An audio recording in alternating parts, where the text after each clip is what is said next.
All right. So here's my question, and you can use the chat box. There's a bunch of us pop on right now. However, we get to spend an hour together. What is it that would give you the most value out of this next hour that we're going to spend together? Obviously, you were attracted to this conversation because of the opportunities, and yet what are you looking to get from this conversation today? You can unmute yourselves. You can pop it in the chat box if you'd like. The chat box is down on the bottom there. What do you think? How to leverage our equity and cash in on these times. Exactly. We will talk about that today. That will be one of the conversations. What else? A referral from me. Well said. Well said. What else? How to help our clients do the same. 100%. 100%. Well, let's start off this way. As folks start to join in, let me tell you a little bit about my story and why I get so excited about these moments. I had the great opportunity and the grand privilege of starting my real estate career in the wonderful year of 2009. March of 2009, it was an incredible time to start. I don't know about you all. For those who were around in that moment, it was a fun market. It's the way I like to describe it. It was a little crazy. It was unlike the markets of the last couple of years when people said, hey, I'm getting into real estate. And your friends were like, oh, that's so awesome. In 2009, I said, I'm going to become a realtor. And they said, you're crazy. Houses weren't selling. People were losing their homes left and right. Equity was dropping. We saw about a 30% reduction in equity in that time. We were in the middle of this great recession. Sounds kind of like a great pandemic, just a different word. And yet the market was different. And here's what we did. In every market, there's opportunities. In every market, there's an opportunity to thrive, not just survive. So that was the conversation that we walked into in that market that day, was how do we survive and thrive in this market? And I asked the same question today as we started to really dig into what we can do. What does this market look like? What does it hold for us? And how do we look forward? You know, write it down. Our first goal is to survive, right? Is to survive through this market, is to make sure that we can get through these next handful of months. And then how do we prepare today to thrive? Because in this market, we are going to see incredible opportunities if we haven't already started to see them. In these markets, there's going to be things that are going to open up and we're going to open our eyes to that we may not have ever thought could have been possible. And that's what this is all about today, is how do we prepare today to take those steps tomorrow? Because here's the thing, many of us will sit back and it's easy with the head swing of you can do this, wait, you can't do this, and all that fun stuff and the emotional roller coaster that we ride through that to get distracted by it.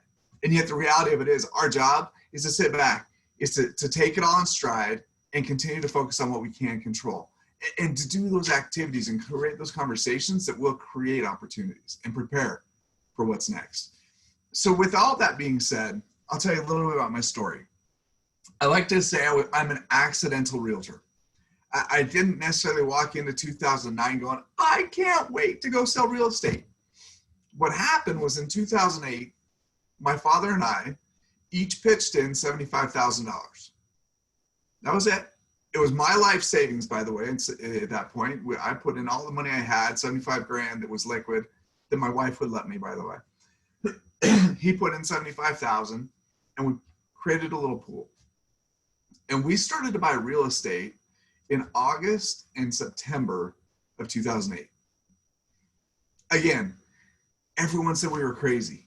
Houses weren't selling.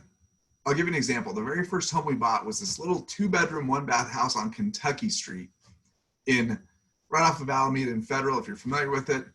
It's downtown Denver area. And yet we walked in, the bank had the house listed for $59,000. We made an offer for 50 grand and asked them to pay for our closing costs. And the bank said, well, I don't know if we can do that. However, we will pay your closing costs if you'll buy it for 55. Okay. So we bought that house for $55,000. We put about $7,000 into it. We had a $282 mortgage payment. and we turned around and we rented the house out for $850 a month. By the way, we put 20% down. So we're all in $17,000 on this place. That was it. And we turned around and we were making $6,000 a year. So the numbers made sense and it all worked. And that's why we took that jump. However, the same opportunities will start to show up in today's market. It wasn't just a one-time hit. So from that point, we realized it worked. The next month we bought 6.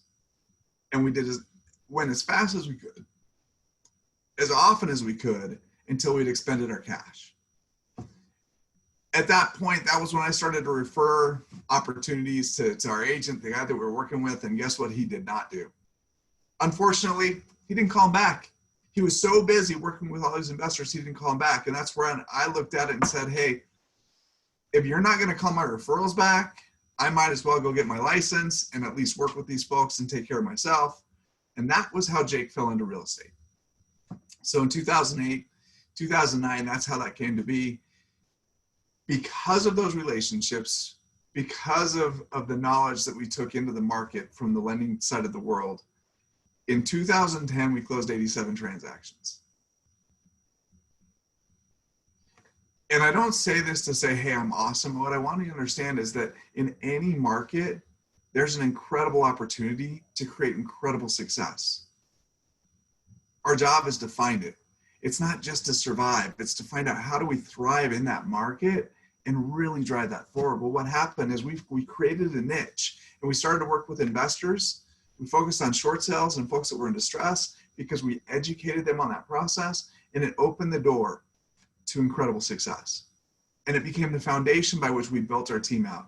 Now, 10, 11 years later, we close 100, 150 transactions a year. We've got a great team. I have the opportunity to travel the country, coach, speech, and do all those fun things until about 6 weeks ago. And really educate.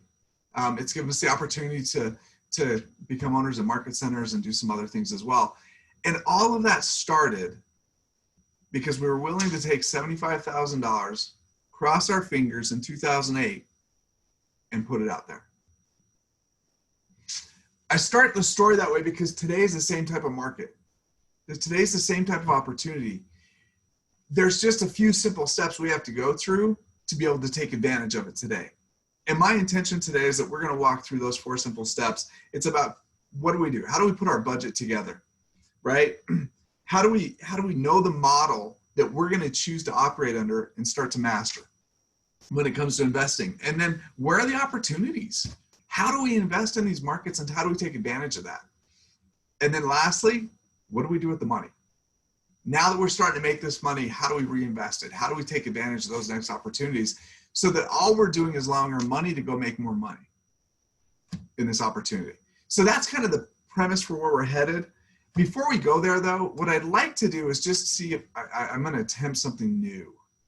See if I've got this set up. I don't know. We'll find out. So here's what I like to do. I'm going to share my screen with you for a second, and I'm going to show you some of the reports that I follow so that you get an idea of kind of how I think about this. So what you're going to see, I think you're looking at the MLS report. Is that correct? Maybe. We see your Zoom, Jake. Move You your see my Zoom Zoom. Hey, screen. how about that? I'm going to stop that one and click on the right button. Jake's still a rookie. Let's go here. I'm going to share my screen, and I'm going to share with you this screen here. So this is our MLS screen. We all have access to it. You pull it up. This is what shows up. One of the things that I've been paying attention to, especially lately, is how many listings do we have coming on the market? How many are going under contract? And how many are closing? And for those of us who have been paying attention to this number, what we've seen over the last several weeks, 5-6 weeks, now granted, this is just a snapshot and there's some duplicates in there and this comes from all over the place. You can narrow this down just to the 7 metro counties if you want to stay focused on Denver. And yet what we find, and what we've been finding is over the course of the last several weeks, under contracts and closings, we're highly, highly outpacing new listings coming on the market. And because of that, for those of us who do a lot of listing volume, what you found was that because of those pieces, we were putting property on the market with no showings available and having multiple offers. As long as it was priced right, as long as we had decent pictures, stuff like that showed up, there was a huge pent up demand. Now that we can do some showings, now that we've kind of seen those requirements loosen up a little, all of a sudden in the last 3 days, we've seen as many listings come on the market in the last 3 days as we've seen in the last several weeks as a week-long number. Now here's the flip side. You would think that that's going to allow us to start to see an increase in listings. We'll build that inventory back up, and yet what's happening is we have 792 listings and 747 go under contract. We're putting almost everything that hits the market under contract.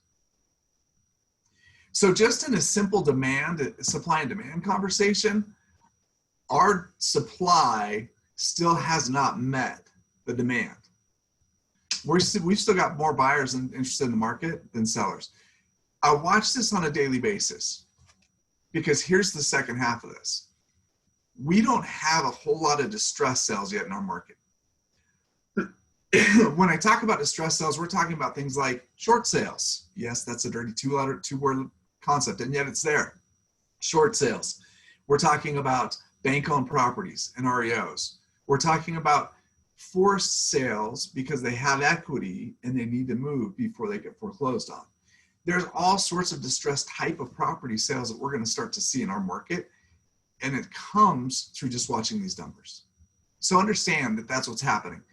Here's the other piece that you're going to start to see, and I'm going to change this out for a sec and find another share for you. Because there's another report that I watch on a regular basis. And it's a report, sorry, I'm looking at two screens, so you're not seeing me look at you. However, there's a report that I watch, and it's called the DS News. And this is a lending report. So this is a lending rag that you can get access to. It's an online newspaper, similar to Inman or any of our real estate-based rags. Yet this was a story that they posted today. And it's a subscription basis. It's free. You can jump in and sign up for it. Again, it's called DS News. And yet the title on this one, today's loan forbearance may be tomorrow's market confusion. I don't know about y'all. Have you been following what's going on with the forbearance stuff? Because here's what we're hearing. We hear one person say, hey, just go out and apply for it. It's easy and we'll figure it out later. I don't know about you all. Our deed, nowhere in those deeds does it say we'll figure it out later. It says if you don't make your mortgage payment and you don't meet the expectations of the agreement, that the bank can start to take your house. So I love the fact that we figure it out later conversation, and yet it scares me to death. Here's the thing we do know though. When you look at this, there's a couple big things that stick out. 6% right now of homeowners that are on Fannie Mae, Freddie Mac, and FHA loans, VA loans, are in forbearance. 6%. That's over 3.4 million homeowners right now are in some type of forbearance. Right now, we're getting to the point where we're going to have over 10% in unemployment, which means we're going to see this number rise.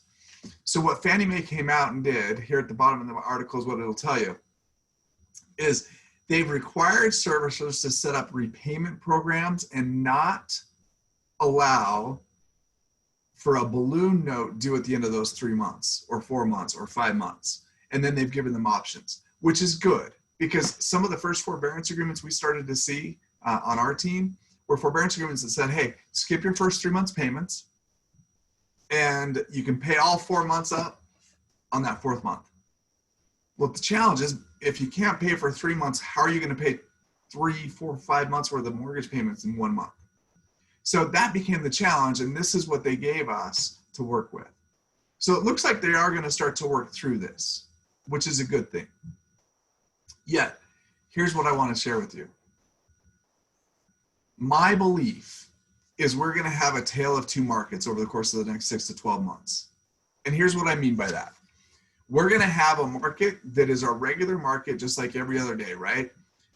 I got equity. I'm not in a rush. I've got abilities. I've got a job. I can pay my mortgage. I'm going to sell my house for the highest price I can get.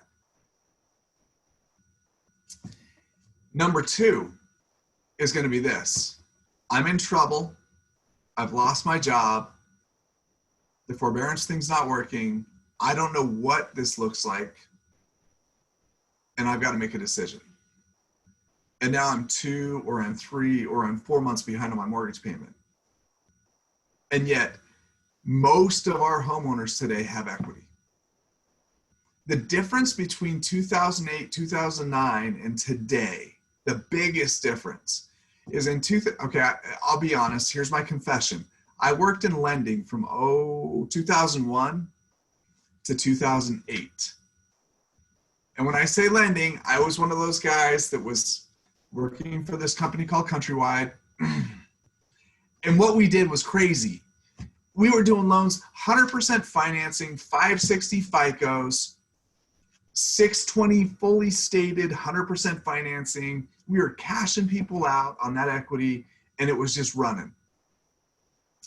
The statistics were crazy. And what happened back then is people didn't have equity. They had cashed out on their equity. They'd used their equity. So when home prices started to fall, they were in trouble. And that was what the catalyst was, outside of what happened on the mortgage industry on the back end. Here's the flip side. Today, just take a look at your own situation. Most of us have a good solid chunk of equity. Most of us do. Most of our clients have a good solid chunk of equity. They haven't abused it. The lending hasn't allowed them to abuse it in that way. And because of that, I think we're in a much better spot. However, that doesn't mean we're not going to have distress sales. The statistics are clear. I'm going to show you another spot. And this comes from Fannie Mae and Freddie Mac. So this is a report that they just put out. And it's all about equity. And what they're saying, and this is a comparison between 2005, 2006, and 2007, and the last 3 years, 17, 18, and 19. And what they tracked in this was how much equity has been sucked out of properties through cash out refinances over those 3 years. And when you look at the difference between 2007 and 2019, it's substantially different.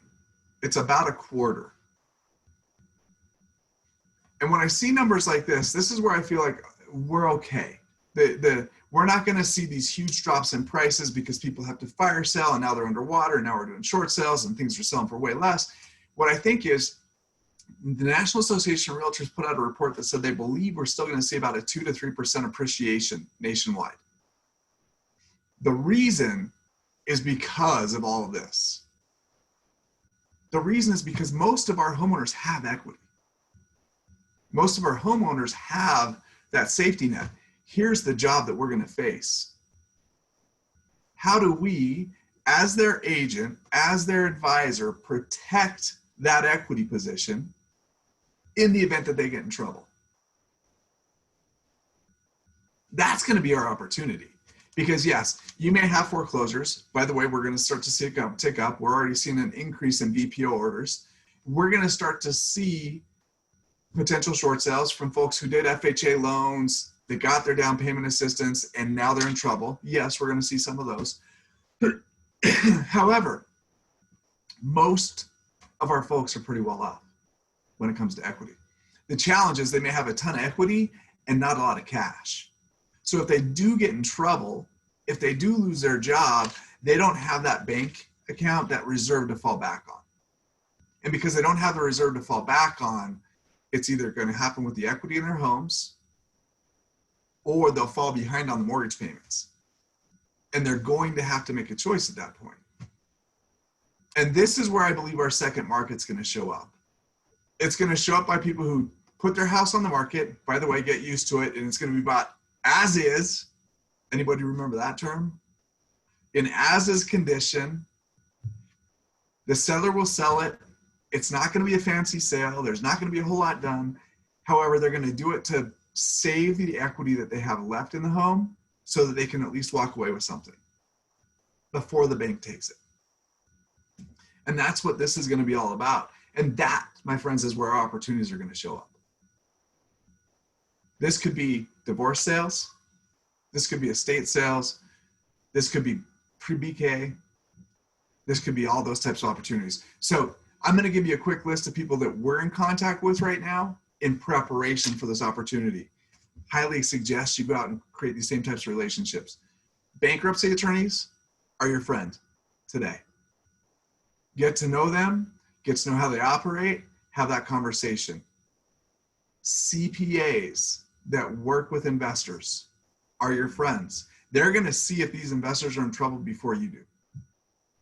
And if you're the referral partner where they say, hey, look, we need to help you get out of these properties, they're going to come to you. By the way, these are all opportunities for us, either to help our investor clients represent multiple sales, or for us to also have that opportunity as well. So CPAs, BK attorneys, divorce attorneys. You know, there's a joke out there. There was a statistic that China put out that divorce rates went up 400% after they were released back out into the wild or into the public, after they're safe at home, if you want to call it that.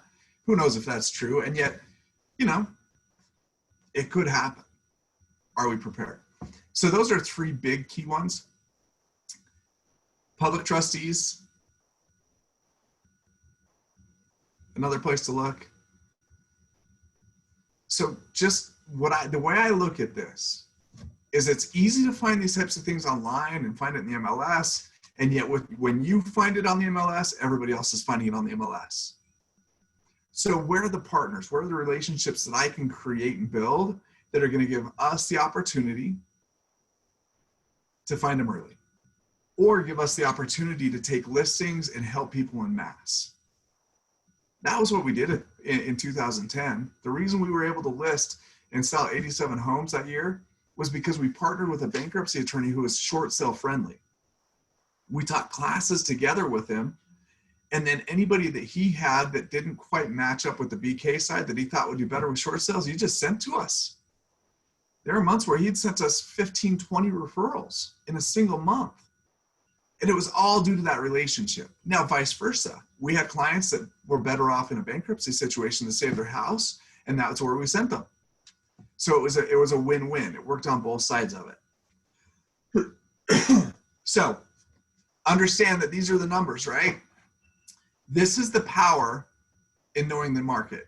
This is the power in knowing your numbers and knowing your opportunities, because all of this will help out.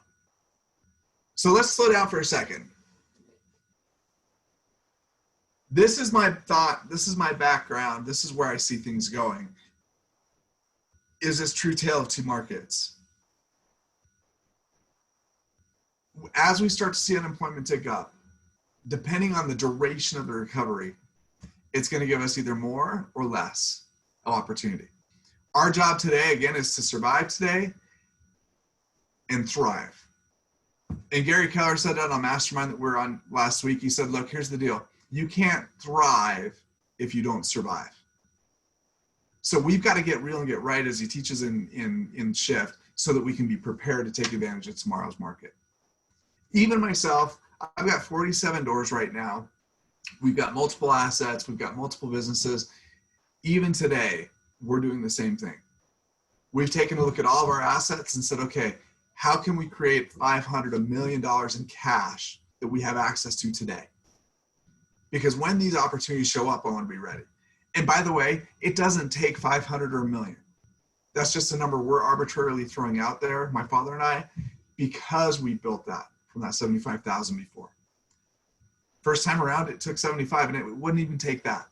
So let's talk about how this all comes together. First things first, and you all have heard this, so I'm not going to dig deep into it. Here's what I'm going to tell you. Know your budget. Know your expenses, both for your personal and your business. And do everything you can to cut every wasted penny out. My family and I have cut our budget by about 40% since I came off the road, since our income took a hit, and since all this started to happen. 40%. Now, here's the thing. It's not that we need to cut it 40%. We chose to. Does that make sense? Sometimes what happens is we say, well, I don't need to do that right now because everything's fine. Well, here's the reality. Every dollar we save today is going to be worth $5, $10, $15 tomorrow. If somebody would have told me that, hey, in 2008, you're going to take 75 grand, invest it, and become a multimillionaire. In 2000, 2001, when I started working, I would have hoarded every penny I had, because then I could have put 150 into it of my own money versus 75 and be twice as far ahead, right? Today's that day for all of us. You will have these opportunities. The key is to save that money and take it, and don't just leave it in your checking account. Set it aside. Literally set up a separate account, put it over there. So when we cut 40% out of our account, we set up a secondary account that's called our investment account. And every month we take that 40% that we didn't spend and we shift it into that account, and it just sits there. And it just sits there. And it just sits there. And it's going to continue to sit there until we find the right opportunities. So understand that that's the first thing. That's going to be both your business and your personal. And oh, by the way, I should have warned you in the beginning. You'll hear my 5 kiddos. I am a father of 5, and we are homeschool fanatics. Just kidding. We are now just like everybody else. So they're upstairs. You'll hear them every now and then. We'll have some fun with it. Here's the fun part, though. When you look at this and you get real with your budget, I'm going to give you a quick, simple tip. Grab 3 markers. I don't care what color. 3 highlighters, yellow, pink, and blue, whatever you want to call it. And here's what I do. Go through 3 months worth of your expenses, everything that you have money coming out of, credit cards, bank accounts, everything.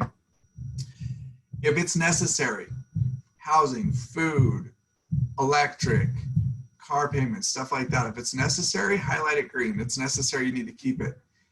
If it's borderline, meaning, hey, we're going out to dinner, or hey, we're doing this, it's a yellow. If it's completely unnecessary in today's world, highlight it pink. And then your job is within 7 days, once you highlight it pink, get rid of it. It's just a quick and simple, down and dirty way to do it. What you'll find out is there's a lot of stuff that we don't need. Here's another tip, and this was a pro tip I stole from somebody else.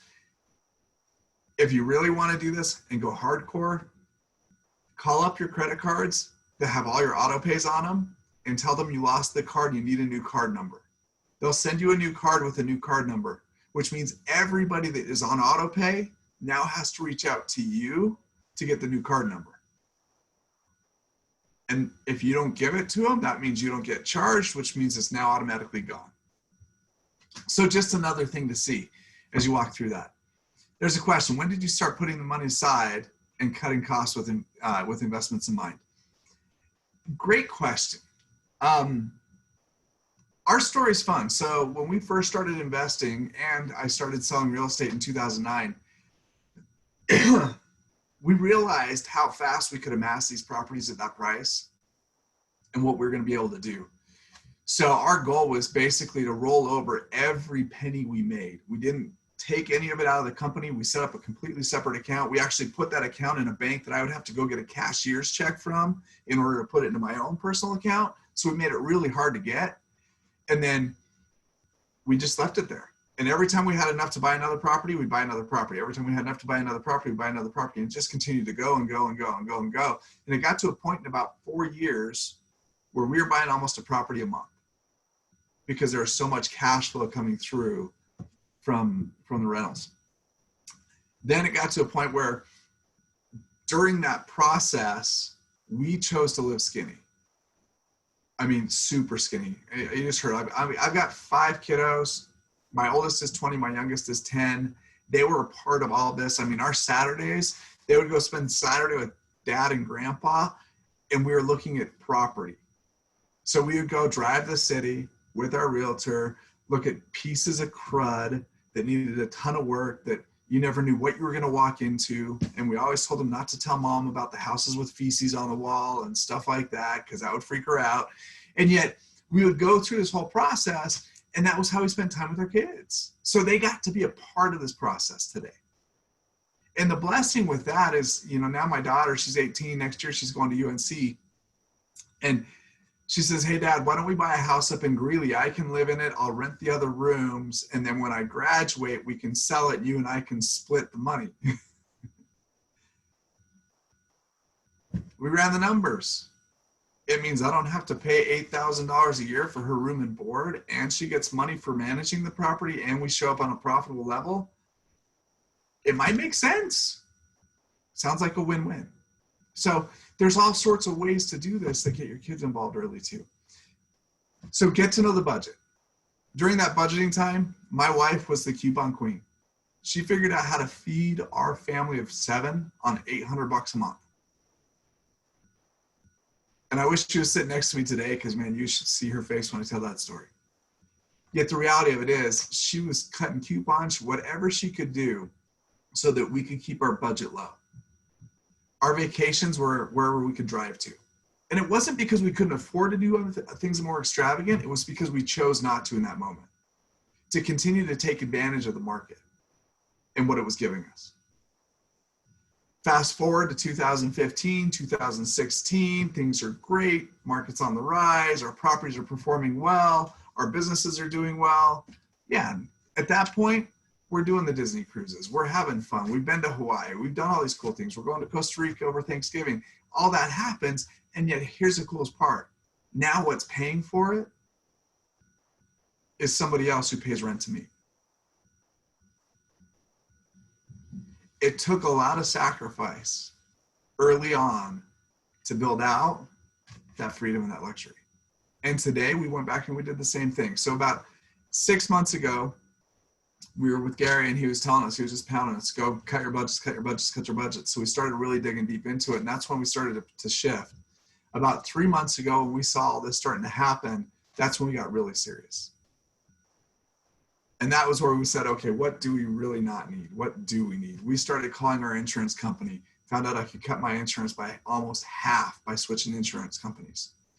We reached out to Keller Mortgage, and we're doing a refinance right now on the property, reducing, I think we're going to be about 3.25, and pulling some cash out, right? My house, we got about $400,000 in equity in the house. I can't access that unless I pull the cash, right? So we got a line of credit so that we have the accessibility to it. Everything we're doing today is to prepare for this next opportunity and to have access to those funds. So just a few step-by-step things for you. Yes, cut your budgets and save. Number one. Number two, if you've got equity in your property, what I would suggest is get a home equity line of credit. Don't use it for vacations. Don't use it to pay off debt. It's a home equity line of credit to help you buy additional properties.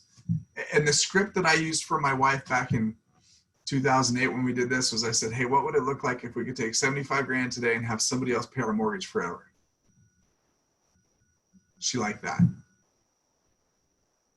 And that was how we went about it. So that was kind of the start of it all. And then from there, put it all together.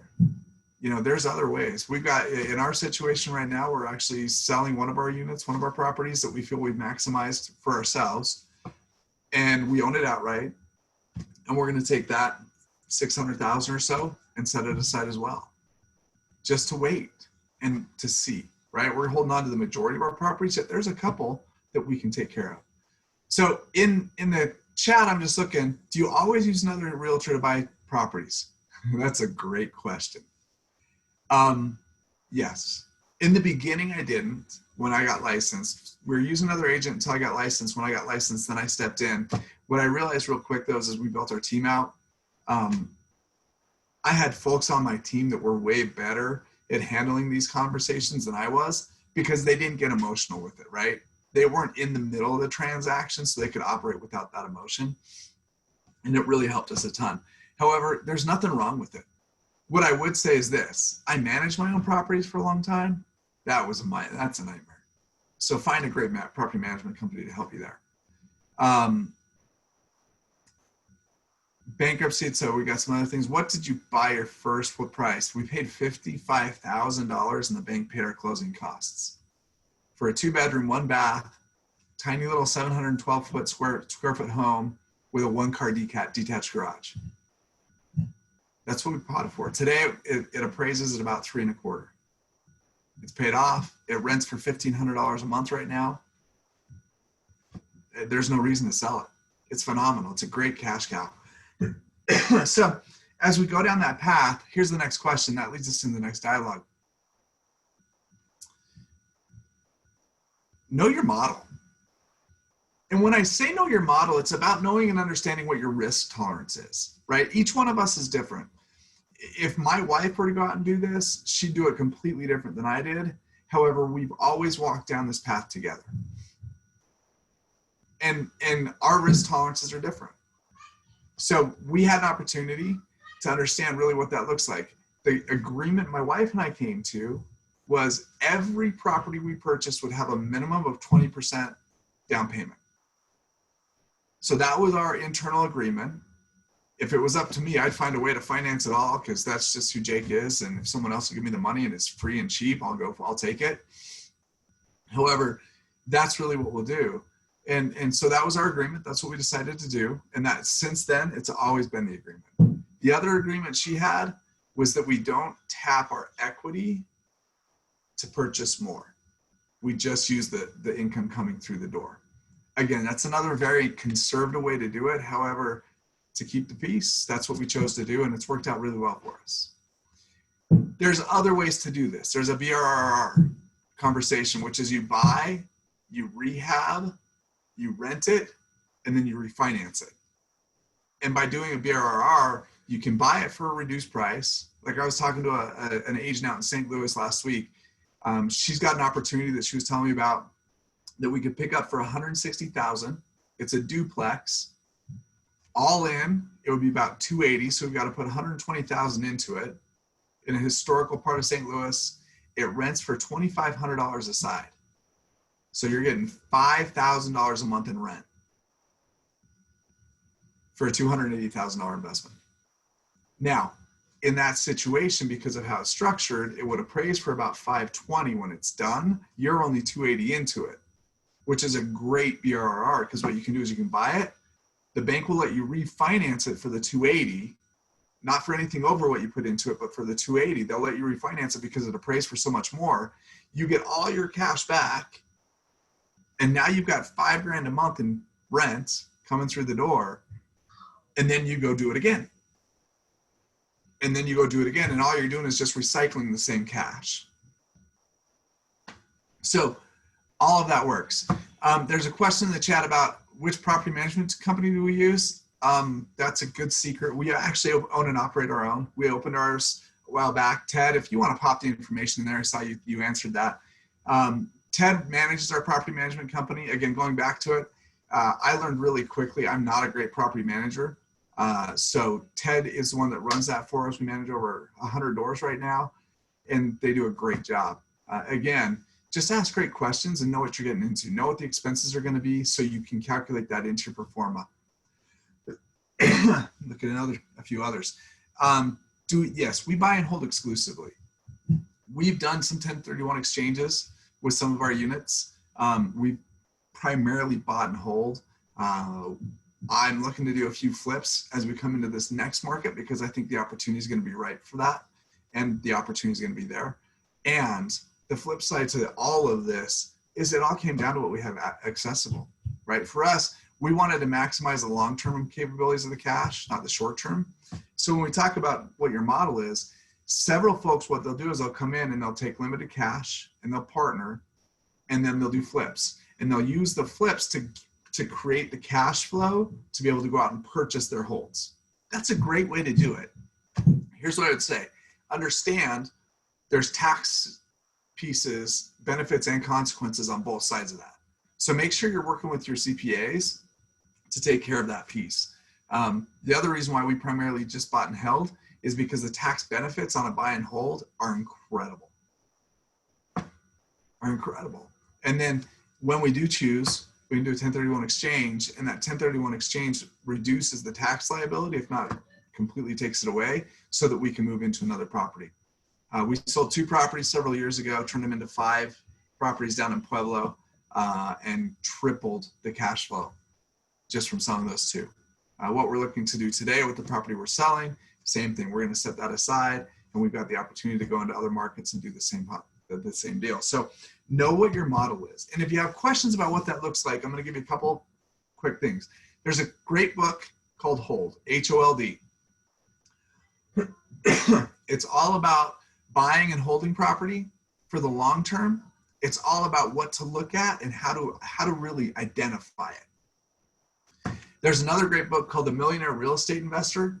It's a blue book, Millionaire Real Estate Investor, and that will go through both the thought process, how do we get our mindset right around it, and then where those options are and those opportunities are. Two great books. And then the last one I would suggest is also a killer book, and it's called Flip, F-L-I-P. And that's all about how do we take a look at flips? How do you judge? Is it going to be a good flip, a bad flip? Are we going to make money or lose money? And move forward with that. All three of those conversations, by the way, are completely different conversations that we can get to in another meeting. Yet what I really want you to understand is this is the background and this is the basis. So understand what your model is going to be and what you're going to choose to do. And then from there, we start to act. Kelly says that Stacy had a question above about renters not being able to pay. What does that look like now? That's such a good question. And can you provide some thoughts on that and how we're handling it? Yes. Ted, do you have the link that we sent out to all of our tenants? Could you throw that in there if you do? Ted's our property manager, like I said. He runs our company. One of the things we put together when we saw that tenants were going to have the opportunity to skip out on payments. By the way, that's risk, right? You have 47 doors. Luckily, in our case, we only have 9 mortgages, so there's a ton of cash flow coming in, and yet the reality of it is it gave us the ability to be nice. What we did, though, is we put together a resource for all of our tenants based on what the opportunities were, where they could go to get help, where could they find the resources. Luckily, what happened is the governments, local and federal, came in and they funded a lot of those resources for our tenants. And when we first saw the news come out, we thought we were going to be in trouble. We thought we were going to have this conversation with probably 20, 30% of our tenants that weren't going to be able to pay. And what happened, though, was because they increased the unemployment rate, and when they filed unemployment, a lot of them are actually making more money right now being unemployment than they were before, and they're able to make that work. We do have a handful that we've worked with to either give extensions or take partial payments. We did waive all the late fees for all of our tenants for the next 2 months as we work through this together. And again, that's based on the landlord, right? So each of our landlords operated differently based on their circumstances and their financial circumstances. However, here's the flip side. When we talk about know your model, is it residential? Is it multi-unit? Is it apartment complexes? Is it commercial? Is it car washes? I mean, every single one of these areas, you're going to find opportunity. In my opinion, if you're willing to go into the commercial space, okay, we operate 2 offices. I'm an investor in a 3rd, plus we've got other options, right? My dad also owns and operates a company. What's happening right now in the commercial space is crazy, because many of us are going to our landlords because of what's happening and saying, hey, can we have 3, 4, 5 months free? And then can we renegotiate that term into the lease so that we can make sure that we are able to hold on to our capital, keep our folks employed, and keep the doors open, right? Is it necessary? Not quite yet. However, we don't know. So we're going to go through that process today to see if we can save as much money as possible in order to create longevity. Well, what that does is it slows down the repayment of these notes, and it puts some of the commercial lenders, if they're unable to go back to their commercial lender and get that note renegotiated for the short term, it'll put them in default. Not to mention the fact that where are we all working from right now? I think we're finding more and more folks saying, hey, I can do this at home, or I don't need that office space, or I don't need as much office space. And we're going to start to see that reduction come through, which will create a limited demand. And it's going to create an opportunity on some of these commercial buildings to be able to pick them up at a reduced price. So again, if you're looking at that piece, that's where you're at. The next step, once you have all this ready, start to do the research. And I would start doing it before you even are ready. Start to do the research, dive in. Take a look at the MLS, take a look at what's going on, talk to others who do this, sit down and have lunch, sit down and, virtual lunch, of course, and yet get together in a way where you can learn about what's working. Before I even started on this, I had a mentor. He was a Metro Brokers guy. He was a family friend. He had kind of retired from selling day-to-day real estate. And yet I sat down with him in 2008 and he had 87 properties. All of them were paid for. He and his wife every month were down, they're snorkelers and they snorkel and they dive. So they were down in the Caribbean diving every month, doing their thing and just living it up. And I sat down with him. I said, how'd you start? So he told me his whole story. And just the education I got from taking him to McDonald's for lunch, because that's all I could afford at the time, was phenomenal. And what I learned in that very first moment is we're all willing to share. And we're all willing to help. Yes, it is being recorded, so you're there. Second part question, in buying homes in other states, do you use realtors? Yes. Great question. So that's the other concept. As you start to look at your risk tolerance, do you want something you're going to see and drive by every day?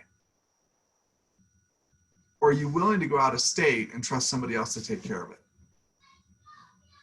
And here's what we found and here's what we learned through this whole process. Thanks for posting that, Ted. By the way, in the chat, Ted just posted our COVID-19 renters resource. So you can grab that if you do have tenants or if you have that piece, feel free to dive in.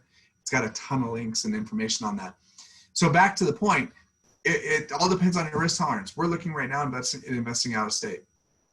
What we realized is I don't even remember the last time I drove by my own houses in Denver because Ted does such a great job with it.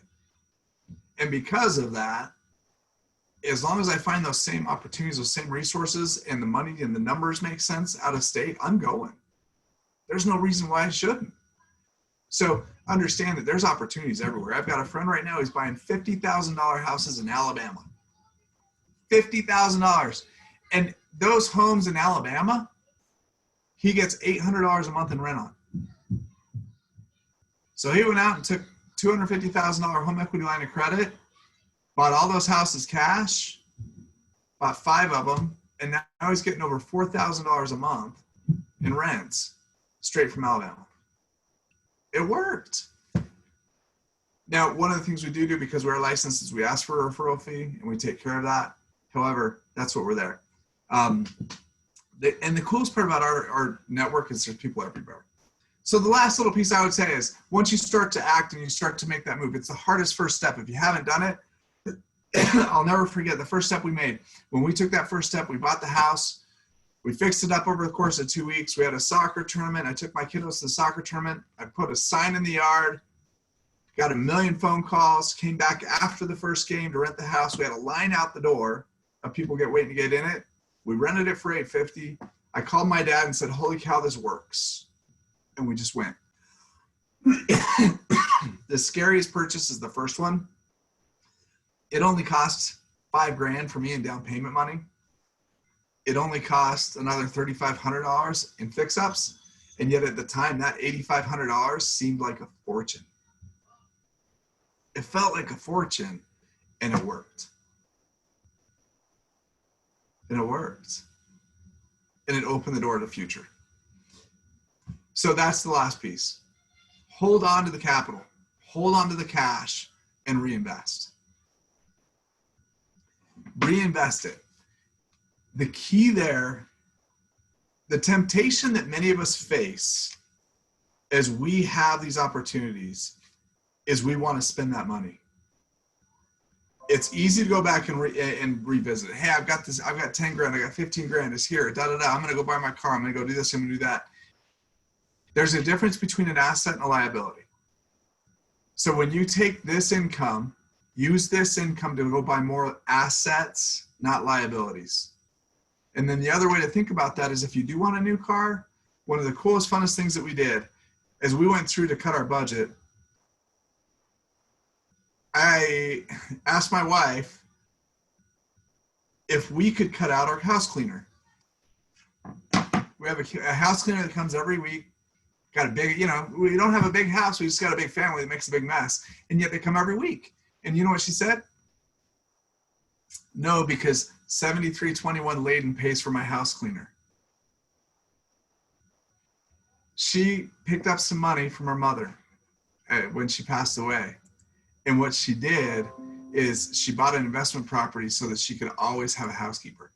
And the cash flow from that property is what pays for our house cleaner. And that was the agreement we had. So even though we cut budget, even though we cut all these expenses out, the one budget piece knew we couldn't cut was that, because that was an agreement we had, was that this house, as long as we had it, would always pay for her housekeeper. And it does. It actually pays. I haven't told her this. It would probably pay for the housekeeper almost every day right now because it's paid off and it's a duplex and it makes $3,000 a month. And yet she doesn't need to know that, right? So I'm going to look at the chat box really quick. If you have other questions, I've got a couple other things I'm going to add as we wrap up. And then my thought, if you'd like, is we can do a follow-up on this. This was more of an intro, and do a follow-up on this next week where we dig into the hows, right? How do we find the leverage? How do we put the deals together? What if I don't have capital? Can I still put it together? The answer is yes. And how do I make all of that work so that I can take advantage of this market today, even if I only have a few $100? Would that be helpful? So we'll have that conversation. I'll put that on the calendar for next week. And yet in the chat here, it looks like delayed gratification, yes. Your strategy is to buy international properties with 12 partners, 100%. Each person gets 4. By the way, that's another opportunity, is VRBOs. Right now, they're not renting out. So what we're going to see is vacation rental spots, places on the beach are going to start to decline. If you hold on to your cash, you're going to be able to get a sweet place where you can take a vacation and make money at the same time. Out of state, definitely take a look at it. I'm just keeping up on the chat here really quick. Is there anything else that you'd like to do? Any other questions I haven't answered, feel free to drop them in the chat if there's a question or two, or pop up if you like.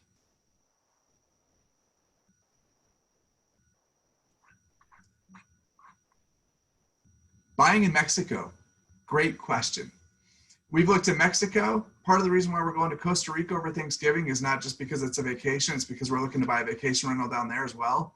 A lot of our vacations that we take are purposeful with the intention of, is this a place where we'd like to invest? And that's where we go look for it. Am I still buying properties in Denver? Yes. We work with several investors and we built a whole investor portfolio and team.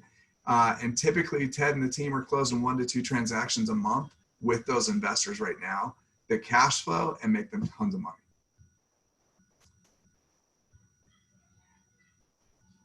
What's been the best source?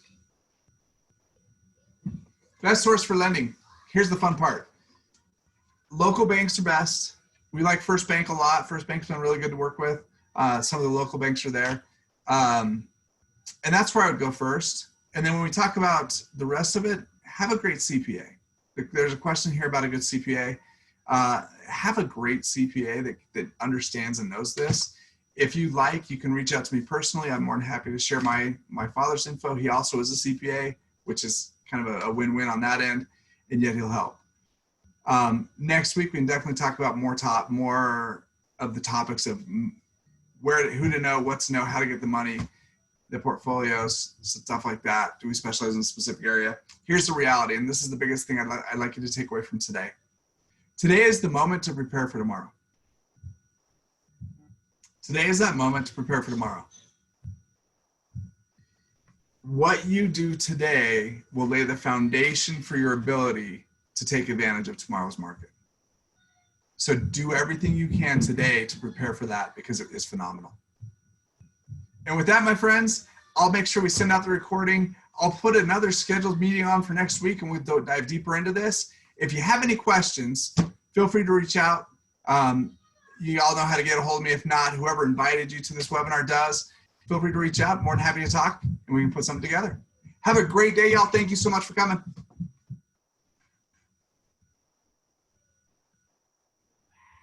Thank you.